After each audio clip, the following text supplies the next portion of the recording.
ये कह कह के कि बीजेपी को वोट मत देना, बीजेपी आएगी तो आपको ये हो जाएगा वो हो जाएगा। जब एक दिन मैं रात में यहाँ रुकी झुग्गी के अंदर, तो मैंने देखा कि किस तरीके से एक छोटे से कमरे में पर्दा डाल करके वहीं नहा लिए। गली में ही मैं पूछा कि रात को अगर टॉयलेट जाना हो तो कैसे करते हो? जब तक आप लोगों को पक्के मकान नहीं मिल जाते आप यहीं रहेंगे और पूरी सुविधाओं के साथ रहेंगे।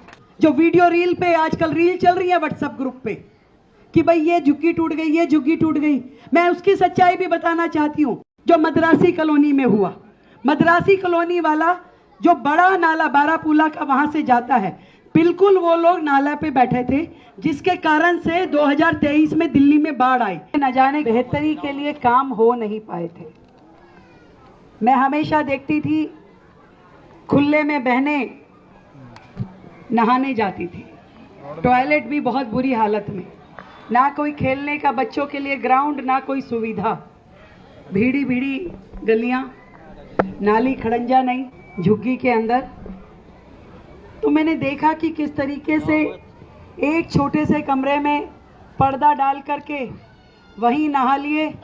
गली में ही मैं पूछा कि रात को अगर टॉयलेट जाना हो तो कैसे करते हो? नहीं,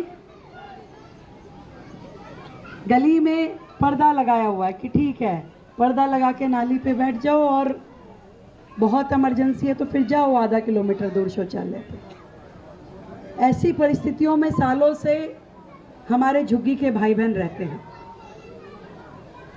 और कभी कांग्रेस रही, कभी आम आदमी पार्टी ने राज किया।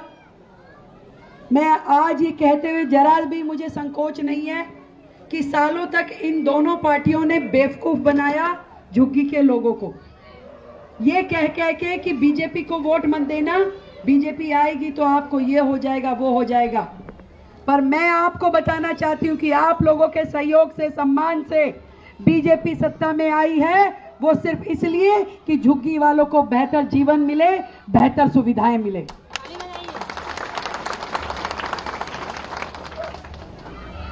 ये जो आप लोग 40-40 साल से यहां रहते हैं बिना सुविधाओं के, मैं आज आपको राज्य की मुख्यमंत्री होने के नाते भी बताना चाहती हूं, केवल शालीमार बाग की विधायक होने के नाते नहीं, एक एक झुग्गी वासी जो यहां वर्षों से रह रहे हैं। देखो कल कोई आकर के झुग्गी डाले तो उसकी गारंटी नहीं भाई।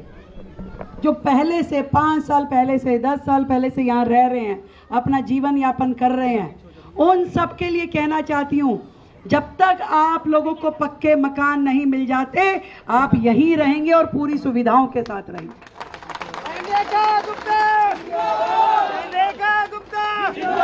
आज हमने यहाँ पे 20 नए टॉयलेट ब्लॉक और 6 स्नानघर, ऐसे स्नानघर जहां हमारी बहन बेटियां आकर के अपने सम्मानजनक तरीके से नहा सके। गली के कोने पर पर्दा ढक के नहाने की आवश्यकता नहीं है। अब आपकी ये बहन आपके राज्य में संरक्षक के नाते, मुख्यमंत्री के नाते आपके साथ है। मेरे शहर की एक भी बहन बेटी को खुले में नहाने की जरूरत नहीं है। सारी नालियां खड़ंजे बनाए जाएंगे, एक एक नाली खड़ंजे, पूरी तरीके से लाइटें लगेंगी। और आपको ध्यान है पीछे भी हमने पूरी झुग्गियों में हर खंबे पे लाइट लगाई थी, जबकि उस समय की वर्तमान की विधायक ने बहुत विरोध किया था, तो भी हमने लाइटें लगाई थी, हजारों लाइटें लगाई थी कि एक भी गली में अंधेरा नहीं होना चाहिए, सुनसान नहीं होनी चाहिए। हमारे बच्चों के लिए बेहतर पार्क की सुविधाएं हो, जहां झूले हो हमारे बच्चे झूला झूल सके, उनके लिए भी सुविधाएं होनी चाहिए। ये काम, इसको कराने की जिम्मेदारी मेरी है और मैं आपको करा के दूंगी। पहली बार दिल्ली में ऐसी सरकार आई है जिन्होंने अपने बजट में अलग से झुग्गी वालों के लिए 700 करोड़ रुपए का बजट रखा है। 700 करोड़ रुपए का पहली बार किसी सरकार ने नहीं रखा, ना केजरीवाल ने, ना शीला दीक्षित ने, कि यहाँ की दिल्ली में जितनी झुग्गियां हैं उनकी नाली खड़ंजा बनाने के लिए, उनके शौचालय ठीक करने के लिए, उनमें स्नान घर बनाने के लिए, शिशु वाटिका बस्ती विकास केंद्र बनाने के लिए ये फंड रखा गया है। और हमारे सीओ महोदय यहाँ पे हैं, रुपेश ठाकुर जी, मैंने उन्हें कह दिया है कि 1 रुपया भी बचना नहीं चाहिए, जो चाहिए फालतू और मेरे से ले लेना, पर एक झुग्गी में भी बिना सुविधाओं के लोग नहीं रहेंगे। जो वीडियो रील पे आजकल रील चल रही है व्हाट्सएप ग्रुप पे कि भाई ये झुग्गी टूट गई, ये झुग्गी टूट गई, मैं उसकी सच्चाई भी बताना चाहती हूँ। 3 केस मूर्तियां दिखाए जा रहे हैं। एक जो वजीरपुर की फाटक पे है, भाई जो बिल्कुल ही अगर रेलवे लाइन पे आ जाएगा और रेलवे लोग कहेंगे कि भाई हमें सिग्नल नहीं दिखता 3-3 मंजिला मकान से, तो उसकी जिम्मेवारी थोड़ी ना सरकार लेगी। कल को कोई एक्सीडेंट हो जाए, किसी का जान चला जाए, तो किसकी जिम्मेदारी होगी भाई? किसने कहा है कि रेलवे लाइन पे जाके बसो? बिल्कुल रेलवे से सटा करके, यदि उसमें डीडीए या रेलवे एक्शन लेती है तो सरकार कुछ नहीं कर सकती भाई। हम चाहते हैं हमारे नागरिकों की जान की सुविधा रहे।